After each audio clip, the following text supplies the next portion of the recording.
Auzubillahiminash-shaytanir-rajim. Bismillahir-rahmanir-rahim. Assalamualaikum. Ji ayanu bakhair agale ni hao chunashume washmale. Ohio gozaima's guten morgen. Hola, bonjour, privyet, kaifa hal? Halishma chatore, ahlan wa sahlan, marhaba, buna, mucho gracias, swabi, abballi kare aya, hosh ke hal de nanas ayo, khuyam ora, chi batto, chi haljot, kali mera khairutan, and a very happy Eid Mubarak. And I watch you all this morning, ladies and gentlemen. Today is the second day of Eid al-Adha, and once again we are over here leaving behind our families, our children, our parents and our cousins, because of the fact that we are two of those individuals who are really dedicated towards making sure that every single day we contribute as much as we can. And we certainly want a lot of prayers from all of you people who are out there, which is why without any further ado, hello Isha, Assalamu alaikum, Eid Mubarak to you too as well. How are you feeling on the second day of Eid? Walaikum assalam, Shahzad. I feel absolutely great. A very blessed Eid Mubarak to you as well. Khair Mubarak to all the people watching as well. We do hope that you're enjoying the festivities of the second day, because we do know for a fact that the first day is all about the qurbanis and the second day is all about the dawats and the dining and then the outing, and what you do, you enjoy the meat and you distribute the meat. Exactly. And that is what it's all about. And on the show, as we were discussing, that we are here on the show to inform you, to educate you and to keep you healthy. Just yesterday we had a health expert informing you about what to do, tips in regards of diets, what to avoid, what to eat, and we do hope that, Shahzad, did you follow the advice? I hope you're feeling good today. I mean, I did, but I think, because just when you came into the office today, you were like that, I'm a bit dehydrated and I've had so much of mutton and whatnot. So I think I am following the advice, but probably you need to follow the same too. I definitely do need to, right? Because I cannot stop myself from overeating. That is a flaw about me, right? So if there's food laid out in front of me, I just keep munching and munching and talking and munching, and that's, I think, how you end up getting a bad stomach. Exactly, but not just that. I think, Isha, I've got a very important question, and this is something which a lot of men might not understand. How do you think, because Alhamdulillah, last year you got married, this is the second Eid with your in-laws. How does Eid, or the flavor of Eid, changes when you have a larger family to cater now? I think that I think it's something that I'm accustomed to, because mashallah, my parents have always had a very large friends and family circle. So it's just in addition to that. So in regards of that, it's just another family to add on to and meet more people, and that's what I enjoy and I love, and it keeps you busy. Rather than, I feel like some people who may be living abroad, away from family, Eid could get slightly depressing because you're not fully connected with the people around you. But it's always very nice and a very blessing to have a large family with you. And that's where you're actually contradicting with your statement. Now imagine that you've always spoken about how you have a larger family, there's so much festivity and food and whatnot.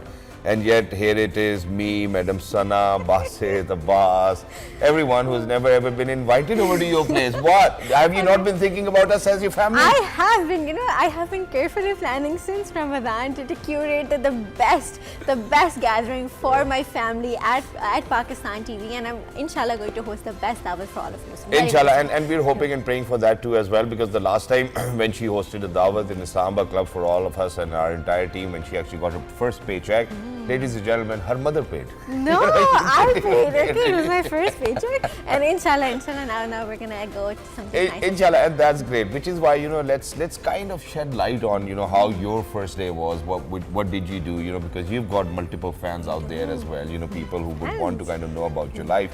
Go ahead, let us know, what did you do? Alright, so the first day is mostly about, making sure that the qurbani takes place, and then I've never handled that has meat, nothing to do with the women of the house. It's always the men working, right? But okay, so this time I haven't invested. At first it was like my parents who would handle the qurbani and the meat. So this time I haven't invested in, I want keema wala gosht, I want the ran, where to store it, and I'll maybe use it for the next day, maybe I'll host it for a gathering, maybe I'll make it to use burgers or just something like that. So that was the planning for the whole day, and then you know how it is, you eat the kaleji, and then there's people coming over, and then you go over, and then meeting different family, and that was mostly about that. But I feel like the second day it's going to be about dressing up and then going to different places and making sure that you enjoy a lot of the yummy food. But it's very crucial that you stay hydrated, right? As you did mention, I was kind of dehydrated because it is summers.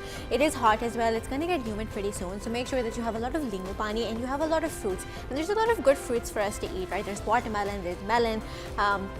And there's no more oranges, but yeah, just grapes and just healthy fruits that are going to keep you revived and rejuvenated. Exactly, and not just that. I think what I would want to kind of, because this is something, everywhere I go, I keep on observing a lot of things. Now imagine that for the last I don't know, so many years, alhamdulillah, I've been observing that every time that you are going to visit, any of your relatives, obviously there's going to be kaleji, that's one common, then there's going to be tea, then there's going to be samosas, then there's going to be rolls, spring rolls, and then there's going to be a cake. Why can't Pakistanis or us be innovative with the way that we're going to set our trolley if the guest is going to come in? I think that's something that everybody needs to speak about. You're going to be really happy if you come to my house because my mom has typically, for Eid breakfast, we usually have something very different. So it's sandwiches and then maybe lemon tarts and then umme ali and bread pudding. Only you're going to invite us, no?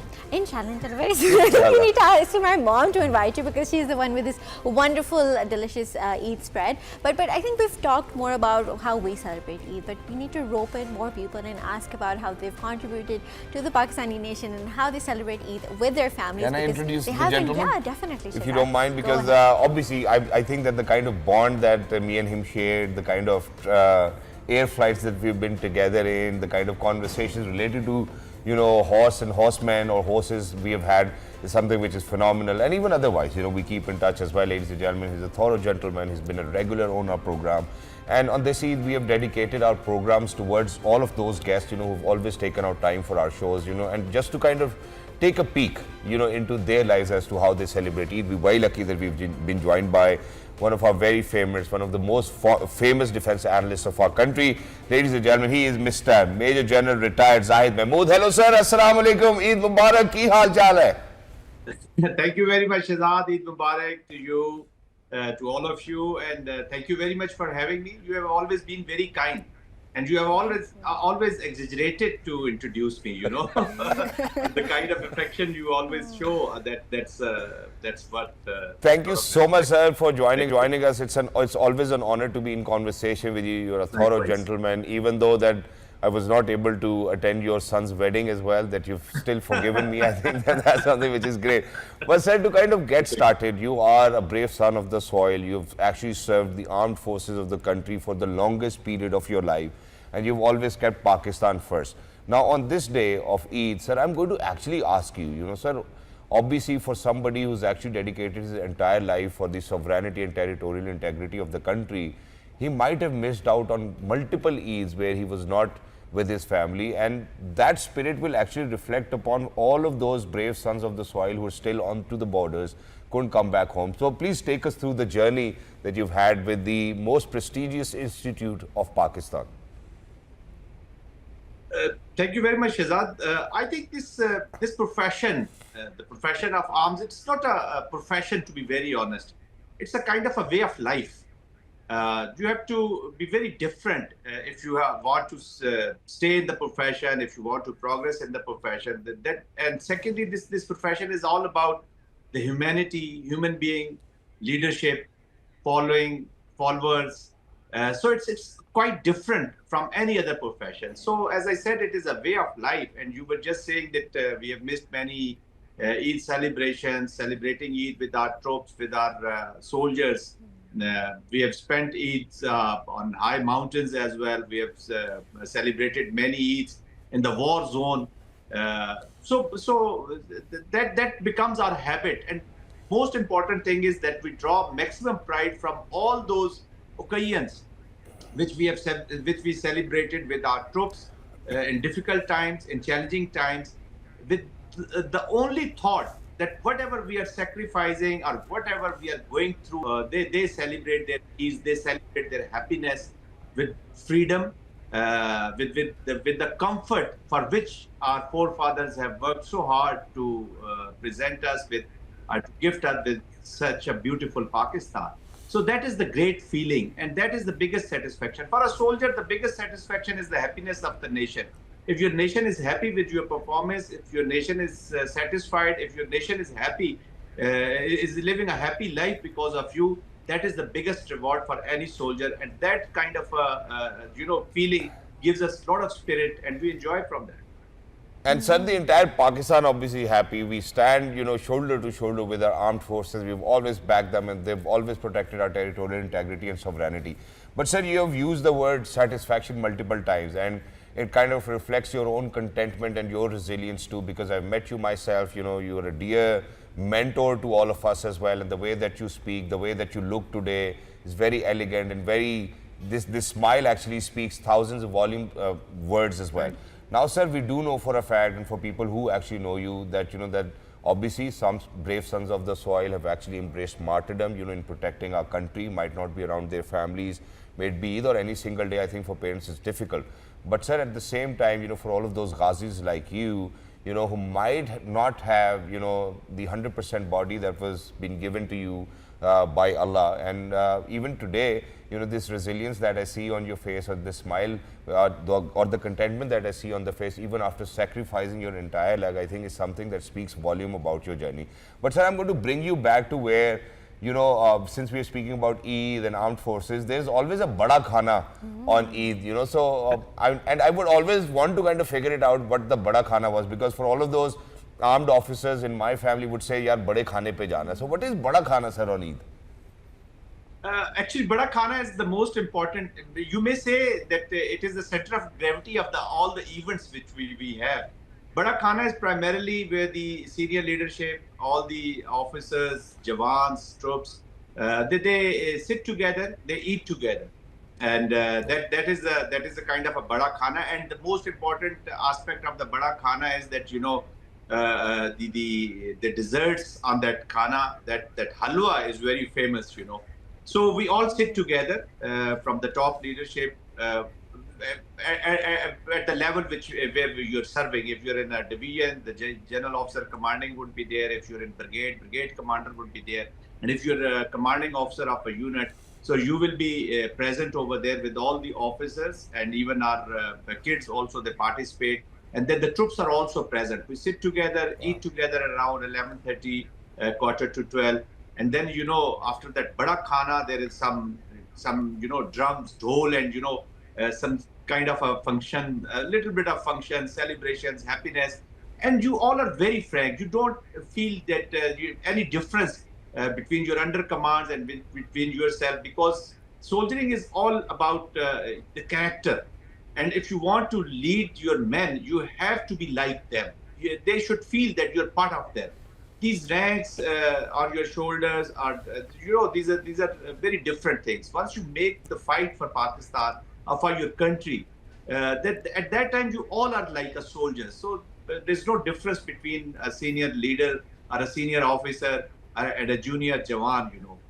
So I think that was a very candid spirit, message that you've shared with us, right? How the Bada Khana takes place. Everyone is there enjoying, making sure to indulge in the festivities of Eid. And in regards to that, we do know how for a fact that you might have spent a few Eids maybe across different borders, maybe at different Not borders, across, I think. maybe at different borders, because we do know how army men get posted. There's different placements. So how would you describe Eid in home but away from home? As I said earlier, Isha, that when I was responding to Shahzad, that this is a way of life. So we felt much happy once we spent the Eid at the most difficult and challenging places, especially on the borders. We have spent many Eids on the Kashmir border, at Siachen as well, -15, -17. Spending Eid with the 7-10 guys in a tent. So we have spent those also. We have spent Eids on the Afghan border as well many a times. So, at that time, this is the biggest satisfaction which I was talking to Shahzad, that now you're spending this time, you want your people back home or your people of Pakistan, anywhere, they belong to any place of Pakistan. If they're celebrating Eid with protection and freedom, that is the biggest achievement. Of course, every human being has a feeling. You miss your family, you miss your children, you miss your parents, your wife, you miss them. But once you communicate with them, we talk to them, they also feel very satisfied. Sometimes your children, especially, they really disturb you for a very small moment of time. After all, we are also human beings, but for a very small period of time, and then you get into the spirit of what I was all describing. Exactly, and which is why, sir, I think I'm going to ask you this as well, and that is that when you are in Siachen or you are in an igloo, I think that the only thing that you could do probably on Eid day is play cards, you know. So what are the card games that you could Playing actually... cards and singing and a lot of beating drums on the, Okay. those fuel canes, using fuel canes, and one good thing about any soldier is, Shehzad, that they can create life out of nowhere and out of any situation. So this creation of life that resides in every individual. That depends upon you how you create that happy moments for yourself.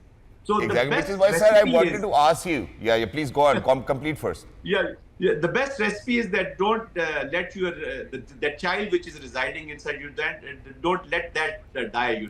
Keep that child alive. So that will Yeah, give you a lot of opportunity to create something. exactly, which is why, sir, I'm going to ask you, what card games can you play? You know, if you can name a few, what card games can you play? I use this term in carrying out my analysis that talking about the strategy of different countries. Sometimes I say they have a very weak hand, but they're playing very well. But to be very honest, I don't know the bridge. I don't have a clue about this board. Sir, what about Rung? Can you play Rung? Rung, yes, I do play Rung. I can play Black Queen. And then there is a Wow. game, we call it Bluff. I don't know what, so that is very interesting. So Which that, is that why I I wanted can to play. ask, sir, कि आप जब रंग खेलते हैं, जब आप रंग खेलते हैं, तो क्या यक्के से सर उठती है या नहीं उठती है? हमारी तो अक्सर दो से कट ही जाती है जी। जब उठाने का वक्त आता है तो कट ही जाती है। But anyways, I Sorry. take a lot of pleasure in losing also. If my loss is providing happiness to others, I feel very, very good about it. Because, sir, you have been winning where winning is of utmost importance. You have been making sure that you keep Pakistan first as well. And which is why, sir, let's get a little nostalgic over here as well. Let's dive back into time and let's speak about when Major General Retired Zahid Mahmood was a young boy. How was Bakra Eid for him? Like, I still remember that I would actually go and beg my grandfather कि जी वो हमसाए भी बकरे ले आए हैं तो आप भी प्लीज़ चलें बकरे ले आए, and he would always look at me and be like हम ले आएंगे बेटे. But then I later realized that it was because my chachus and my father would never give my dadabu the money. So he was only able to go when they would always give him the money to kind of go and get the goats. So any childhood memory that you would want to share? Yeah, Shehzad, look, we live in a village, not a village, but a town, which is Pindi Gabe around in district Attak. So we are farmers as well. But of course, going to the animal market, that is the kind of activity. I used to just visit that. We used to have our own, goats at our farms because I do citrus farming and I do a little bit of horse breeding as well. So we have farms. So we used to get bakras from there and goats from there. But anyways, going to the animal market is altogether a new world. It's a great experience. You have a lot of food stalls. So we were interested in that. And my bad luck was that I was the youngest in the house. I don't know what's your number amongst your siblings, Six. but being the Six, younger six. is six. You're six. We are also six, and I'm the sixth. So Mashallah. you can well imagine that I was the 12th man, bringing towels, bringing waters, bringing so kind of a 12th man. But happy thing was, whosoever used to task me, they used to give me money. So Eid is used to be a kind of activity where I used to collect a lot of money from different elders and all that. And I think, and I also have a lot of love for the animals. So I used to feed my goats. Once they used to shift to our Haveli, then there I used to feed them, spend a lot of time. And I always wanted to keep some animals, goats especially, in my house where we reside, other than the farm. So that Exactly, used to be a biggest. which is why, sir, I'm going to ask you the most important question, because this is something which I was taught by my grandfather, and I think the following generations will take it through as well. So, can you check whether a goat is a donda or a choga or whatever Yes, the yes, essentials yes. of it is? I tell you, Shehzad, I can, because this was taught our staff, and even my elder brother was very fond of, animals. So he used to check in front of us, and my father and my elder brother, they used to teach us how to check a goat, that has to be a flawless animal for the sacrifice. So they used to tell us, and I exactly know how to check a doda and chega, and these terms I even know. Thomas said, we're not going to hold you back for any longer, and we will allow you to kind of go and enjoy the jubilations and festivities of Eid with your family.